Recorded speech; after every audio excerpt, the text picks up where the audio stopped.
Ada sebuah kisah tentang seorang wanita yang merantau jauh dari tanah kelahirannya untuk pergi ke negeri orang hanya untuk mencari nafkah dan memberikan kehidupan yang lebih baik bagi keluarganya.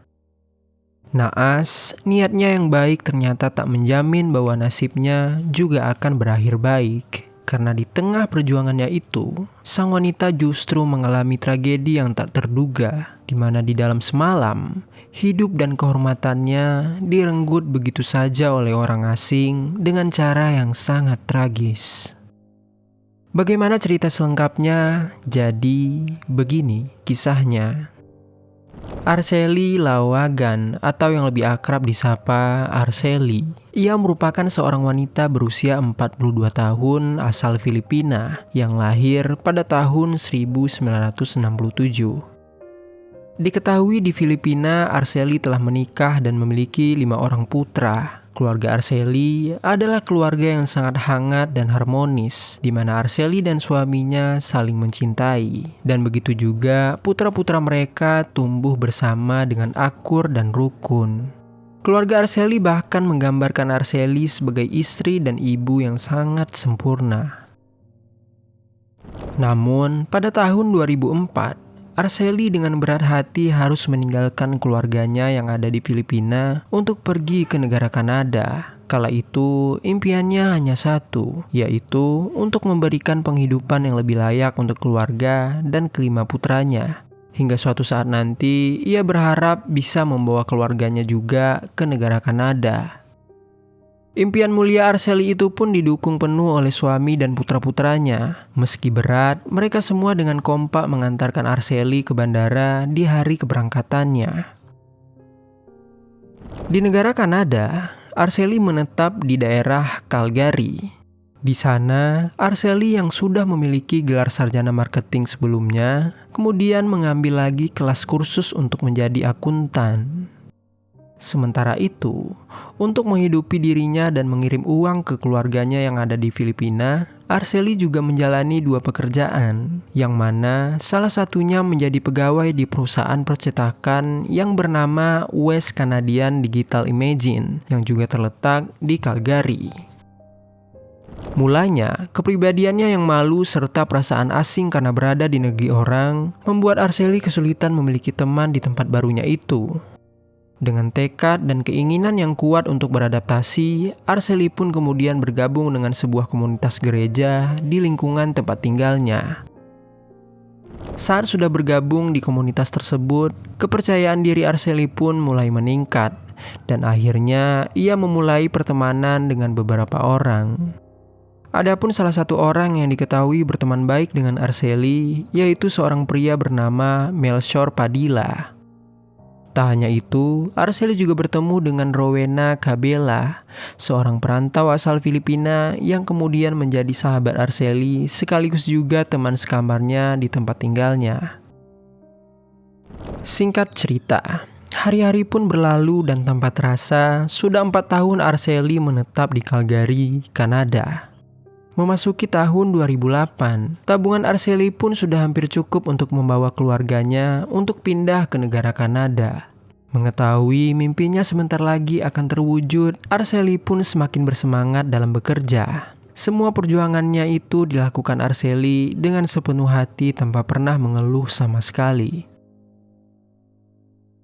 Di lain sisi, hiduplah seorang pemuda berusia sekitar antara 21 sampai 24 tahun yang bernama Christopher James Wetchison atau yang lebih akrab disapa Christopher. Meskipun usianya masih sangat muda, masa depan Christopher bisa dibilang suram karena kehidupan gelap yang dijalaninya. Diketahui, pemuda itu memiliki kecanduan akut akan alkohol dan obat-obatan terlarang. Bahkan tak hanya mengkonsumsi, Christopher juga diketahui bekerja sebagai pengedar untuk menghidupi dirinya sendiri. Tidak diketahui bagaimana latar belakang keluarga Christopher karena tak ada media yang menyebutkannya. Adapun satu-satunya informasi tentang keluarga Christopher hanyalah ibunya yang bernama Brenda Watchenson. Itu pun juga Brenda diketahui telah meninggal dunia karena menjadi korban salah sasaran. Christopher dan Arceli tidak saling mengenal dan tidak pernah berinteraksi satu sama lain. Satu-satunya hal yang menghubungkan mereka berdua hanyalah bahwa mereka tinggal di satu wilayah yang sama, yaitu di Calgary. Namun, walaupun begitu di kisah ini, Christopher merupakan salah satu tokoh yang wajib diingat karena tanpa diduga kehadirannya yang singkat justru membawa nestapa dan derita bagi kehidupan Arceli. Singkat cerita, di suatu malam pada tanggal 17 Januari 2008, tepatnya di pukul 11 malam, seperti biasa Arceli baru menyelesaikan pekerjaan shiftnya di perusahaan percetakan yang bernama West Canadian Digital Imaging yang terletak di pusat kota Calgary. Seperti hari-hari biasanya, untuk pulang ke tempat tinggalnya dari kantor percetakan, Arceli pun harus menaiki si tren atau LRT dari pusat kota menuju stasiun Franklin dan dilanjutkan berjalan menuju wilayah tempat tinggalnya.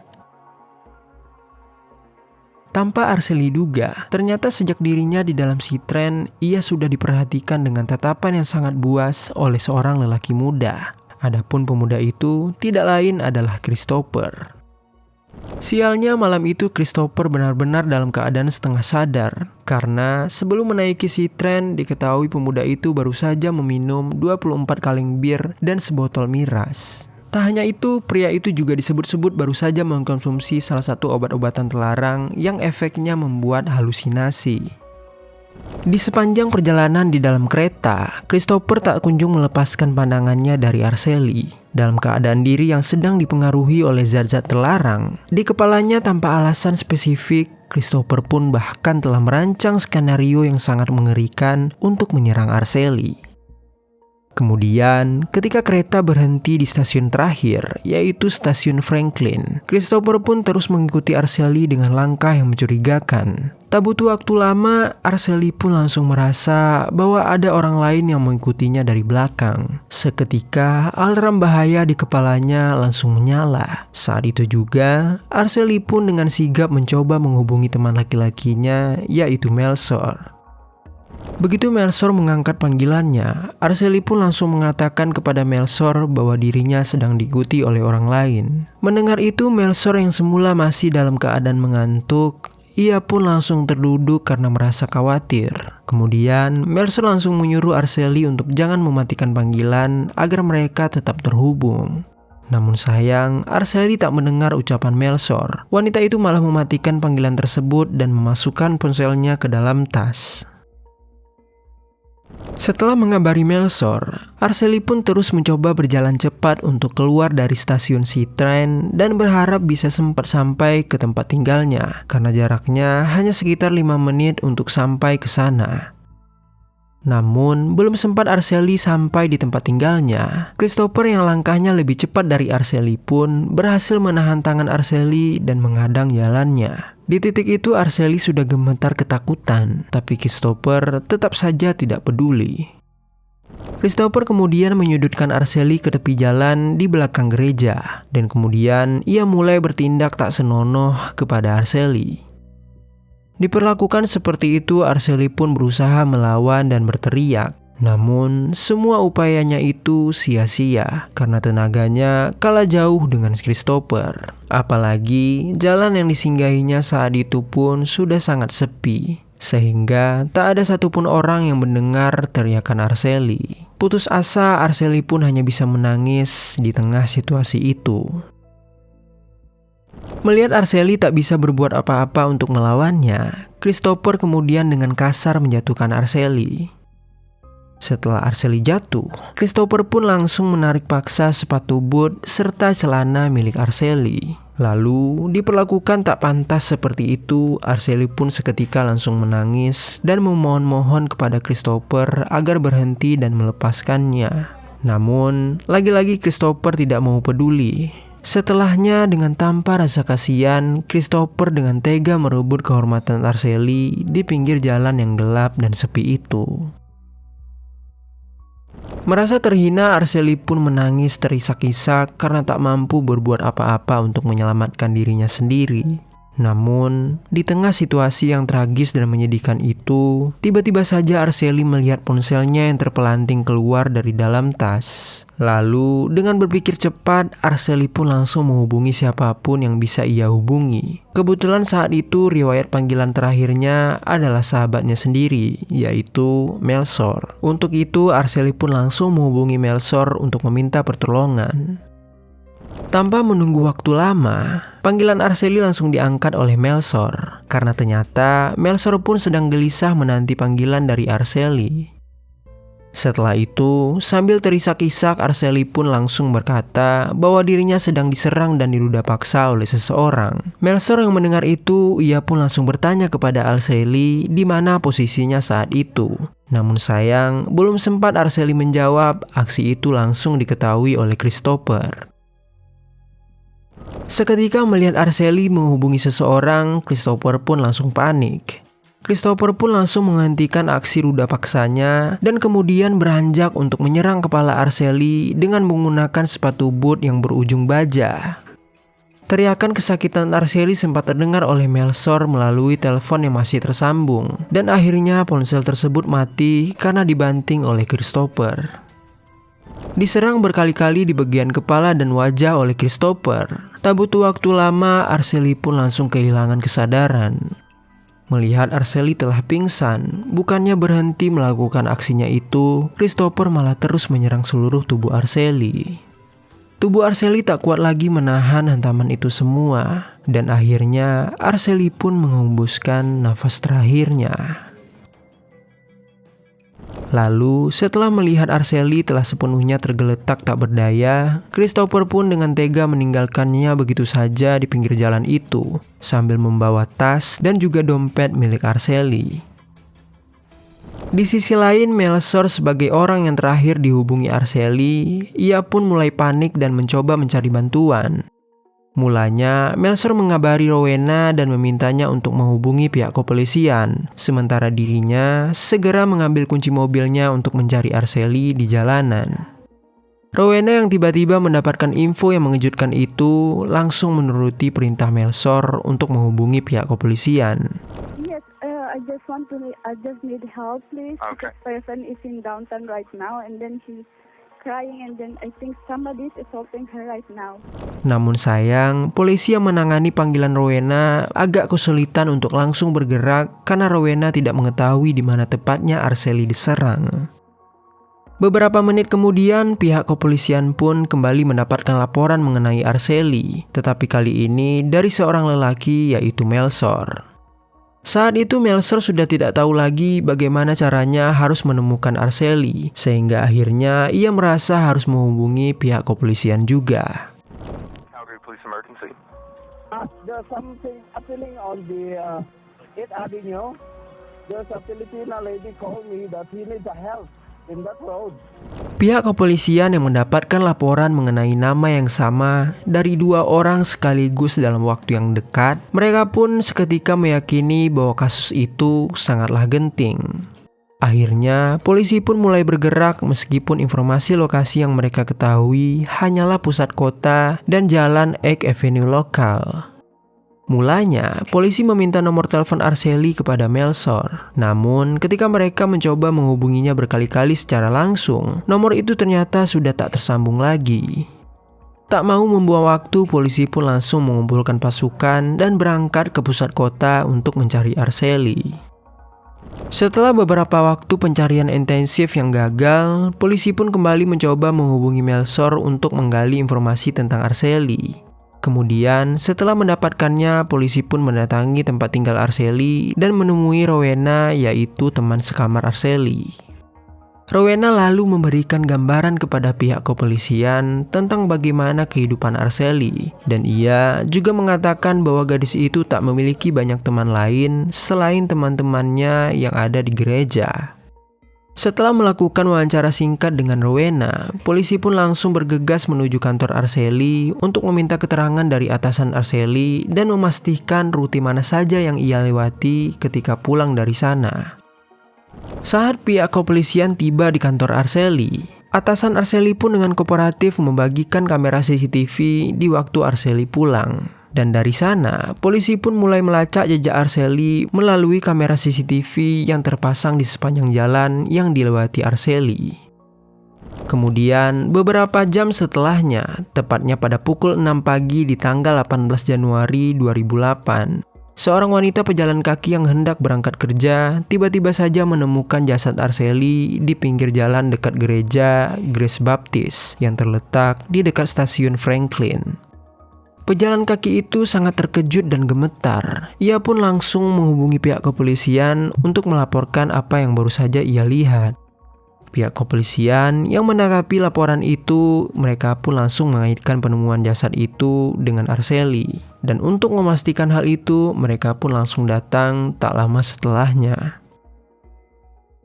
Saat polisi datang ke lokasi kejadian, keadaan Arceli sudah sangat memprihatinkan dengan celana yang tersangkut di mata kakinya dan wajahnya yang terluka parah hingga tidak bisa lagi dikenali oleh siapapun.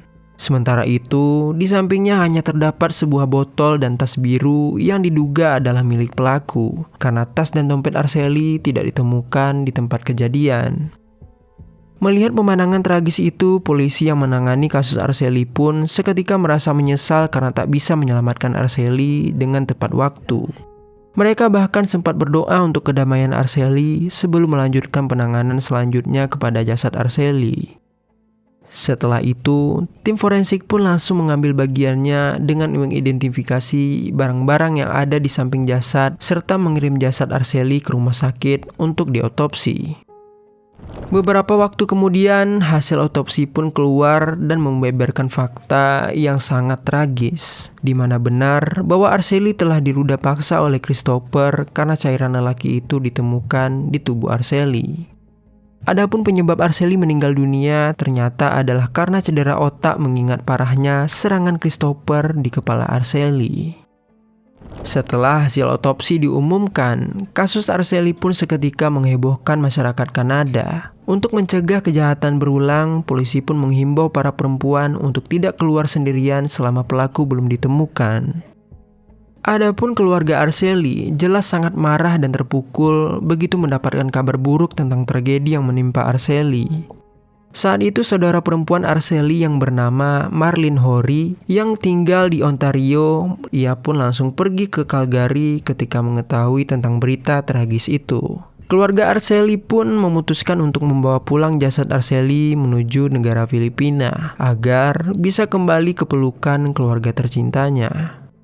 Namun, sebelum jasad Arceli dipulangkan, upacara memorialnya dilangsungkan di gereja Grace Baptist untuk mengenang kepergian Arceli. Tak terduga, upacara tersebut bahkan sampai dihadiri 400 orang, menandakan betapa banyaknya orang yang turut bersimpati dan mendoakan Arceli.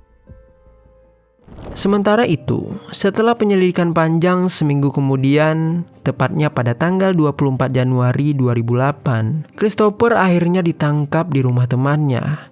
Saat diinterogasi, Christopher mengaku bahwa dirinya telah menguntit dan meruda paksa Arceli. Namun, ia menolak untuk mengakui bahwa dirinya sudah menghabisi Arceli. Meskipun begitu, Christopher tidak bisa mengelak banyak karena semua bukti telah mengarah kepadanya. Saat di persidangan, Christopher pun mencoba membela diri dengan mengaku bahwa dirinya tak begitu ingat ketika melakukan hal tersebut karena saat itu ia sedang mabuk dan berhalusinasi. Bahkan, Christopher pun berdalih bahwa awalnya ia mengikuti Arceli karena mulanya dirinya menyangka Arceli adalah ibunya yang sudah meninggal. Sebuah pernyataan yang sangat tidak masuk akal dan membuat kemarahan publik semakin menjadi-jadi kepadanya. Kemudian, setelah perjalanan persidangan yang panjang, pada tahun 2010, akhirnya tibalah waktu di mana Christopher pun harus mempertanggungjawabkan perbuatan kejinya kepada Arceli. Setelah Christopher menyampaikan permintaan maaf terakhirnya kepada keluarga Arceli, pengadilan pun membacakan putusan terakhirnya, di mana dalam putusan itu Christopher yang saat itu baru menginjak usia 24 tahun, dijatuhi hukuman penjara seumur hidup tanpa kemungkinan pembebasan bersyarat selama 25 tahun. Mendengar keputusan itu, keluarga dan sahabat-sahabat Arceli pun tentu sangat puas dengan keputusan yang dikeluarkan oleh pengadilan Calgary. Meskipun begitu, rasa maaf tidak mungkin bisa mereka berikan kepada Christopher, mengingat betapa kejinya perbuatan pemuda itu kepada Arceli.